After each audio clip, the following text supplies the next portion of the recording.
आज के लेक्चर में हम हमारी पहली सी प्लस प्लस की क्लास बनाएंगे। विजुअल स्टूडियो को ओपन करते हैं। हम इसको ओपन करने के बाद एक नया प्रोजेक्ट क्रिएट करते हैं। Win32 कंसोल एप्लीकेशन में हमारे प्रोजेक्ट का नाम, इसका नाम हम रखने लगे हैं फर्स्ट क्लास।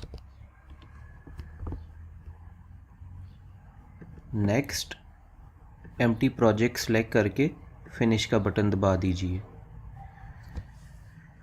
जब भी आप एक नया प्रोजेक्ट बनाएं तो उसके अंदर एक नई फ़ाइल ऐड कीजिए जो कि होगी आपकी मेन फाइल। इसका नाम बाय डिफ़ॉल्ट होगा source.cpp, बट मैं इसका नाम रखना चाहूँगा मेन, और आपके सामने ये फ़ाइल खुल गई है। इस मेन फाइल के अंदर अब हम एक क्लास बनाना चाहेंगे।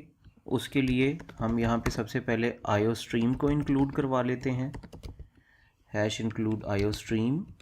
उसके बाद स्टैंडर्ड नेम स्पेस इस्तेमाल कर लेते हैं और एक मेन फंक्शन पहले बना लेते हैं।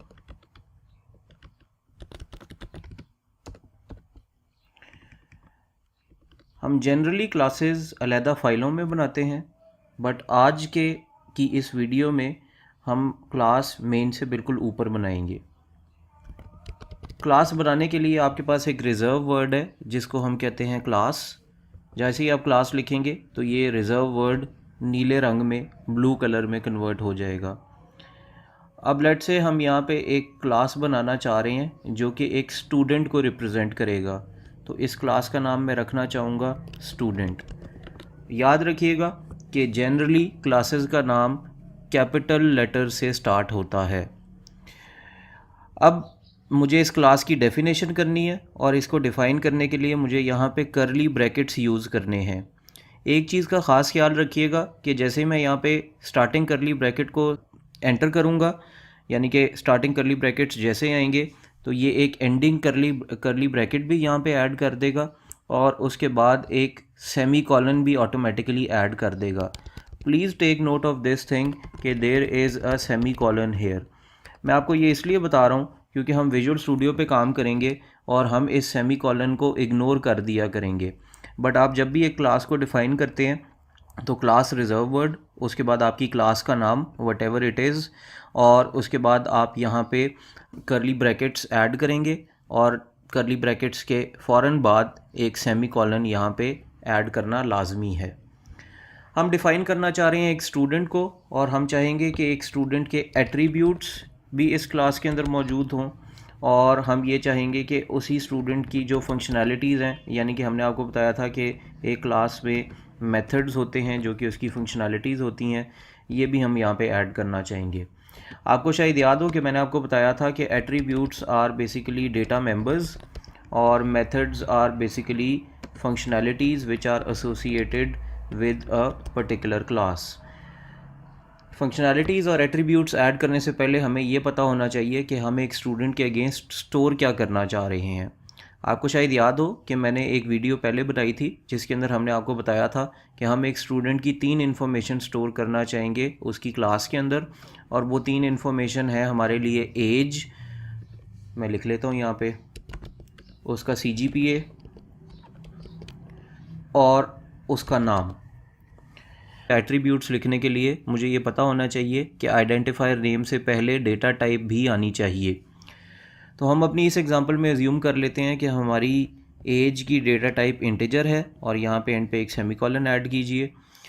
मैं CGPA को डबल भी रख सकता हूँ और फ्लोट भी रख सकता हूँ, बट हमारी इस एग्जांपल में हम इसको फ्लोट लेंगे।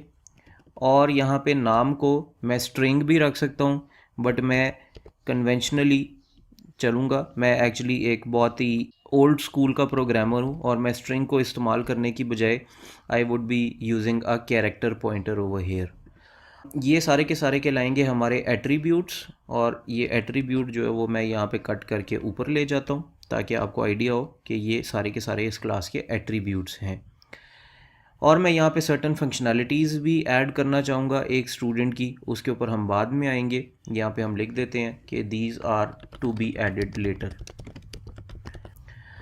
अब आइडिया ये है यहाँ पे कि मैं मेन के अंदर आके एक स्टूडेंट का इंस्टेंस क्रिएट कर सकता हूँ, और स्टूडेंट का इंस्टेंस क्रिएट करने का मतलब ये है कि मैं यहाँ पे स्टूडेंट का एक ऑब्जेक्ट क्रिएट करूँगा। ये जितनी भी ऑब्जेक्ट क्रिएशंस होंगी ये सारी की सारी होंगी मेन में। तो what I am going to do over here is I am going to create an object creation, जो कि अब यहाँ पे आपको नज़र आएगी। ऑब्जेक्ट क्रिएशन बिल्कुल ऐसा ही है जैसे कि आप एक वेरिएबल क्रिएट करते हैं, और वेरिएबल क्रिएट करने के लिए आपको सबसे पहले देनी होती है डेटा टाइप, और डेटा टाइप के बाद आपको देना पड़ता है identifier name. Let me give you an example. अगर आप एक इंटीजर टाइप का वेरिएबल डिक्लेयर करना चाहते हैं तो उसके लिए आपको डेटा टाइप यानी कि इंटीजर लिखना पड़ेगा यहाँ पे, और उसके बाद what ever the identifier name is. For example मैं वेरिएबल नाम का एक वेरिएबल बनाना चाह रहा हूँ।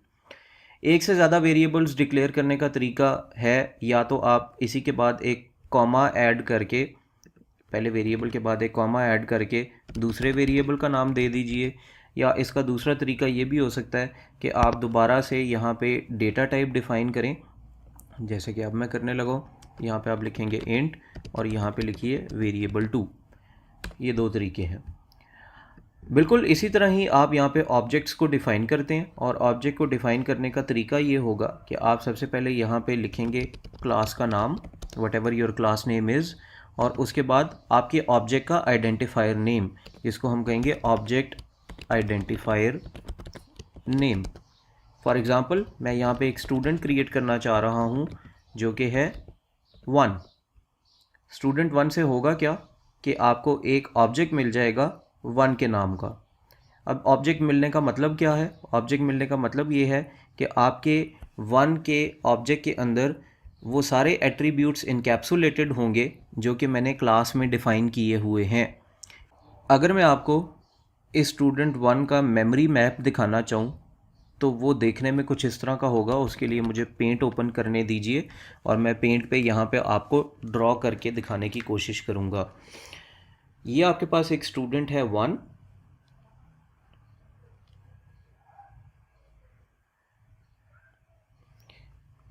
इस स्टूडेंट के ऑब्जेक्ट के अंदर वो सारे के सारे एट्रीब्यूट्स इनकैप्सुलेटेड होंगे जो कि आपने क्लास में डिफ़ाइन किए हुए हैं। जैसे कि मैंने यहाँ पे एक एज डिफ़ाइन किया हुआ है, एक मैंने यहाँ पे CGPA डिफ़ाइन किया हुआ है, और एक मैंने यहाँ पे पॉइंटर डिफ़ाइन किया हुआ है which is a character pointer. तो पॉइंटर्स के अगेंस्ट कभी भी मेमोरीज एलोकेट नहीं होती। What I am going to do over here is this कि मैं यहाँ पे एक पॉइंटर नेम ऐड करने लगा हूँ। देखने की बात यह है कि आप एक से ज़्यादा ऑब्जेक्ट्स क्रिएट कर सकते हैं ऑब्जेक्ट ओरिएंटेड प्रोग्रामिंग में, और उसको करने के लिए let's come back to our code and similar to the example that I just gave you, there are two ways of creating another object. पहला तरीका तो ये है कि आप यहाँ पे कॉमा ऐड करके 2 लिख दीजिए तो 2 नाम का एक और ऑब्जेक्ट बन जाएगा। इसका दूसरा तरीका ये है कि आप यहाँ पे दोबारा से क्लास का नाम लिखिए और उसके बाद अपनी ऑब्जेक्ट का नाम लिखिए। आपके ये जो ऑब्जेक्ट का नाम है इसमें आइडेंटिफायर नेम्स के एग्जैक्टली वही रूल्स हैं जो कि वेरिएबल्स के लिए इस्तेमाल होते हैं। अब मैं आपको मेमोरी मैप दिखाना चाहूँगा ऑब्जेक्ट 2 का, और उसके लिए let's come back to our paint के अंदर आके मैं यहाँ पे अब आपको एक ऑब्जेक्ट 2 दिखाना चाहूँगा। देखिए 2 ऑब्जेक्ट जो है उसके अंदर भी एग्जैक्टली वही इन्फॉर्मेशन एनकैप्सुलेटेड होगी जो कि आपने क्लास में डिफ़ाइन की हुई है। बट एक चीज़ बड़ी गौरतलब है, अगरचे आपको यहाँ पे एक एज ऑब्जेक्ट 2 का मिलेगा, आपको एक CGPA ऑब्जेक्ट 2 का मिलेगा, और आपको यहाँ पे एक और पॉइंटर मिलेगा नेम का जो कि 2 के साथ एसोसिएटेड है, बट इनका कोई भी ताल्लुक ऑब्जेक्ट 1 के साथ नहीं है। यहाँ पे जितने भी आपको एट्रीब्यूट्स मिले हैं जो कि ऑब्जेक्ट 1 के हैं उनका कोई ताल्लुक ऑब्जेक्ट 2 के एट्रीब्यूट्स के साथ नहीं है। इसका मतलब ये है कि मैं 1 की एज जो है उससे एसोसिएटेड ऑब्जेक्ट में सेव करूँगा, यानी कि यहाँ पे, और अगर मैं 2 की एज सेव करना चाहूँगा तो उसके लिए मेरे पास एक अलहदा मेमोरी मौजूद है जिसका 1 की एज से कोई ताल्लुक़ नहीं है। ये एक ऐसा पॉइंट है जो कि स्टूडेंट्स को बहुत मुश्किल से समझ आता है। उनको ऐसा लगता ये है कि क्लास के अंदर जो एट्रीब्यूट्स हैं उनकी अलग-अलग मेमोरीज़ नहीं है, और एक मेमोरी को चेंज करने से प्रॉबली दूसरी मेमोरी के ऊपर अफेक्ट होगा। ऐसा कतन नहीं है। अब हम आपको ये बताना चाहेंगे कि आपने इन एट्रीब्यूट्स को एक्सेस कैसे करना है। उसके लिए वापस अपने कंपाइलर के ऊपर चलते हैं विजुअल स्टूडियो पे। अब आपके पास यहाँ पे एक ऑब्जेक्ट 1 है और एक ऑब्जेक्ट 2 है। लेट्स से मैं यहाँ पे 1 की एज को एक्सेस करना चाहता हूँ, तो उसका तरीका ये होगा कि आप ऑब्जेक्ट का नाम लिखिए और ऑब्जेक्ट का नाम लिखने के बाद यहाँ पे डॉट यानी कि फुल स्टॉप जो आपके पास जनरली कॉमा के साथ अवेलेबल होगा कीबोर्ड्स पे, उसको प्रेस कीजिए और यहाँ पे उस एट्रीब्यूट का नाम लिखिए जिसको आप एक्सेस करना चाहते हैं। फॉर एग्ज़ाम्पल मैं चाह रहा हूँ कि 1 की एज हो जाए इक्वल टू लेट्स से 20, तो मैं ये कहना चाह रहा हूँ कि मेरा जो स्टूडेंट 1 है उसकी एज के अंदर जाके, यानी कि 1 की एज के अंदर जाके, जो 1 एट्रीब्यूट है उसकी एज के अंदर जाके एक वैल्यू स्टोर कराओ और वो वैल्यू होनी चाहिए 20 वैल्यू ऐड करवाने की कोशिश करा रहा हूँ मैं।